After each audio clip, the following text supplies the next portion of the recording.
So hello friend, चलिए आज हम लोग करेंगे प्रैक्टिस सेट नंबर 15। ठीक है, इससे पहले 14 सेट कर चुके हैं जिसकी लिंक आपको डिस्क्रिप्शन बॉक्स में मिल जाएगी। जो भी हमारे नए व्यूवर्स हैं यूट्यूब चैनल को सब्सक्राइब करेंगे और ज़्यादा से ज़्यादा शेयर करना होगा। ये आपके लेखपाल वीडियो एवं लोअर पीसीएस एवं यूपी से रिलेटेड जितने भी एग्जाम होंगे उसके लिए आपके पैट एग्जामिनेशन 2021 के लिए वेरी इंपॉर्टेंट है, UP triple S C GK एवं जीएस। तो आइए देखते हैं इसका पहला क्वेश्चन, साथ में आप भी सॉल्व करते रहिए। सो फर्स्ट क्वेश्चन होगा फ्रेंड, एडम सेतु शुरू होता है। ठीक है, देखिए यहाँ पे बात हो रही है डायरेक्ट एडम सेतु की। चार ऑप्शन आपके सामने है। Sir top most important question है, जितने भी क्वेश्चन है आप नोट करते चलिएगा। सो यहाँ पे राइट ऑप्शन होगा ऑप्शन है, यानी धनुषकोडी की बात हो रही है। अगर हम बात करें तो एडम सेतु क्या है, पब्बन द्वीप के धनुषकोडी से प्रारंभ होकर श्रीलंका के मन्नार द्वीप पर खत्म होता है। भौगोलिक प्रमाणों से पता चलता है कि यह सेतु भारत तथा श्रीलंका के भूमार्ग को आपस में जोड़ता था। ये पुल 30 किलोमीटर लंबा है, इसका उल्लेख रामायण में हुआ है। ठीक है, तो एडम सेतु जो शुरू होता है वो धनुषकोडी से। यहाँ से क्या है, पब्बन पे आप टिक मत लगाइएगा क्योंकि वो आपका राइट ऑप्शन नहीं होगा। चलिए सो नेक्स्ट क्वेश्चन होगा, निम्नलिखित में से कहाँ तेल शोधक कारखाना नहीं है। देखिए यहाँ पे डायरेक्ट बात हो रही है नहीं है। ठीक है, किसके बारे में पूछा जा रहा है, तेल शोधक कारखाने के बारे में। सो राइट ऑप्शन होगा ऑप्शन सी, यानी हटिया। वेरी इंपॉर्टेंट है। ठीक है, आपके कोयली नूनामाटी में बरौनी में आपके तेल शोधक कारखाना तो स्थित है, बट हटिया में ये आपके नहीं है। आपके डिगबोई जो है वो असम में है, नूनामाटी असम में, बरौनी बिहार में है, कोयली गुजरात में है, कोच्चि केरल में है एवं नारीमन तमिलनाडु में है। ठीक है, चलिए अगला क्वेश्चन देखते हैं। भारत के दो शीर्ष बॉक्साइट उत्पादक राज्य हैं। ठीक है, यहाँ पे दो की बात हो रही है, वेरी इंपॉर्टेंट क्वेश्चन है। सो राइट ऑप्शन होगा ऑप्शन डी, यानी उड़ीसा एवं झारखंड।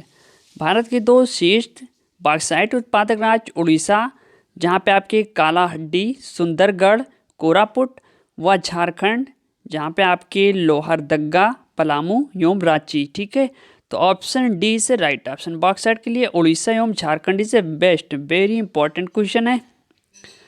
चलिए अगला क्वेश्चन है, निम्नलिखित में से कौन एक कृष्णा नदी की सहायक नदी नहीं है। ठीक है, यहाँ पे डायरेक्ट बात हो रही है नहीं के बारे में, तो कंफ्यूज मत होइएगा। सो राइट ऑप्शन होगा ऑप्शन सी, यानी तेल की बात हो रही है।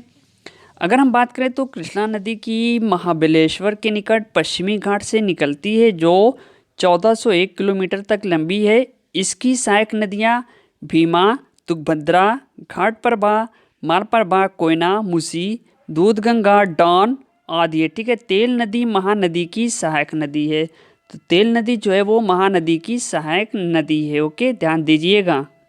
चलिए फ्रेंड्स, सो नेक्स्ट क्वेश्चन है, अफ्रीका में सबसे अधिक तांबा उत्पादक देश कौन सा। ठीक है, यहाँ अफ्रीका महाद्वीप के बारे में बात हो रही है, तांबा उत्पादक देश। वेरी इंपॉर्टेंट क्वेश्चन है। सो राइट ऑप्शन होगा ऑप्शन बी, यानी जाम्बिया की अगर हम बात करें तो अफ्रीका में सर्वाधिक तांबा उत्पादक देश जाम्बिया है। इसके बाद जो है कांगो, दक्षिण अफ्रीका, बोत्सवाना, नामीबिया और तंजानिया है। ठीक है, यानी अगर जाम्बिया के बाद दूसरा नंबर कांगो का है, तीसरा दक्षिण अफ्रीका का है, चौथा बोत्सवाना का है। चलिए सो नेक्स्ट क्वेश्चन देखते हैं, निम्नलिखित में से कौन सा युग्म सही नहीं है। देखिए यहाँ पे नहीं शब्द लगा एक, वेरी इंपॉर्टेंट है, जो हमारे कंफ्यूज करते हैं। ठीक है, तो चलिए देखते हैं इसका राइट ऑप्शन कौन सा होगा। सो राइट ऑप्शन होगा ऑप्शन डी, यानी पेरू। ये क्या, ये ऑप्शन आपका सही नहीं है। ओके, चलिए अगला क्वेश्चन है, किस देश में बाजार आधारित लौह इस्पात के कारखाने हैं। तो माय डियर फ्रेंड, यहाँ पे राइट ऑप्शन होगा ऑप्शन बी, यानी भारत। बाजार आधारित लौह एवं इस्पात के कारखाने भारत में हैं। विश्व में चीन, ऑस्ट्रेलिया, ब्राज़ील तथा भारत लौह इस्पात के प्रमुख उत्पादक देश हैं। यहाँ तक डाउट क्लियर हो तो कमेंट बॉक्स में हमें कमेंट लिख के ज़रूर बताइएगा। चलिए नेक्स्ट क्वेश्चन, किस देश में भौगोलिक क्षेत्र का सबसे अधिक प्रतिशत वनाच्छिद है। सो राइट ऑप्शन होगा ऑप्शन डी, इंडोनेशिया। ठीक है, वेरी इंपॉर्टेंट है। सॉरी, राइट ऑप्शन होगा ऑप्शन डी, यानी जापान की बात हो रही है। देखिए यहाँ पे जापान इज राइट ऑप्शन होगा, ठीक है। इंडोनेशिया में क्या है 46% है, जबकि आपके जापान में ये है 67%, ठीक। तो जापान इज राइट ऑप्शन, ठीक है। सॉरी, यहाँ पे इंडोनेशिया नहीं होगा, यहाँ पे जापान इज राइट ऑप्शन। भौगोलिक क्षेत्र से सबसे अधिक यानी प्रतिशत से पूछ रहा, ठीक है, प्रतिशत के बारे में, तो Japan is right option. So next question होगा, जोनास साल किसकी खोज के लिए जाने जाते हैं? चलिए, वेरी इंपॉर्टेंट क्वेश्चन है। सो राइट ऑप्शन होगा ऑप्शन सी यानी पोलियो। पोलियो का टीका जोनास सॉल्क ने खोजा था। एडवर्ड जेनर ने चेचक का टीका, योमहाइजे का टीका रॉबर्ट कोच ने, ठीक है। यहाँ तक मालूम सभी को। चलिए नेक्स्ट क्वेश्चन है, कौन सा विटामिन आंत्र के जीवाणुओं द्वारा संश्लेषित होता है? सो राइट ऑप्शन होगा ऑप्शन B12 यानी B12, विटामिन B12 की बात हो रही है। विटामिन B12 आंत्र के जीवाणुओं द्वारा संश्लेषित होता है। विटामिन B12 लाल रुधिर कणिकाओं DNA संश्लेषण ब्लड सेल्स की टूट फूट की मरम्मत के लिए जरूरी और अहम होती है। ओके, चलिए नेक्स्ट क्वेश्चन है, मानव शरीर की सबसे छोटी अस्थि कौन सी? चलिए इसका आंसर कमेंट बॉक्स में आप दीजिए। वेरी इंपॉर्टेंट है, वोमर, स्टिपीज, मैलियस, इनकस। देखिए यहाँ पे बात हो रही है मानव शरीर की सबसे छोटी अस्थि, अस्थि मतलब हड्डी से है, ठीक है। तो ये 4 ऑप्शन है, इसका आंसर आप लोग कमेंट बॉक्स में दीजिए। फटाफट देखते हैं कितने लोगों का ऑप्शन सही जा रहा है। अगर आपको पेट एग्जाम निकालना वेरी इंपॉर्टेंट हो जाते हैं इस टाइप के क्वेश्चन, जो आपको दिमाग में रटना चाहिए। चलिए नेक्स्ट क्वेश्चन होगा, मत्त विलास प्रहसन के लेखक कौन? ठीक है, यहाँ पे डायरेक्ट बात हो रही है मत्त विलास प्रहसन के लेखक कौन है, ठीक है, यानी राइटर के बारे में भैया बात कर रहा है ये। तो चलिए बताइए फ्रेंड इसका राइट ऑप्शन। सो यहाँ पे राइट ऑप्शन होगा ऑप्शन सी यानी महेंद्र वर्मन की बात हो रही है। अब थोड़ा इस पे व्याख्या करते कि मत्त विलास प्रहसन की रचना पल्लो नरेश महेंद्र वर्मन प्रथम ने की थी। इसमें कपालिकों तथा भिक्षुओं पर व्यंग किया गया है, साथ ही साथ न्याय विभाग में व्याप्त भ्रष्टाचार की ओर भी परोक्षता संकेत हुआ है। समझ रहे हैं? तो ये क्वेश्चन आपके पीसीएस एग्जाम में भी पूछा जा चुका है, यानी कई बार पूछा जा चुका है। तो यूपी SSS यानी पेट एग्जाम में तो अब इस टाइप के क्वेश्चन अनिवार्य हो गए हैं, क्योंकि यूपी PSC का पैटर्न जो है वो यूपीएससी पैटर्न पे होने लगा है। चलिए सो नेक्स्ट क्वेश्चन देखते हैं, भूमि स्पर्श मुद्रा की सारनाथ बुद्ध प्रतिमा संबंधित है? देखिए राइट ऑप्शन होगा ऑप्शन बी यानी गुप्त काल से।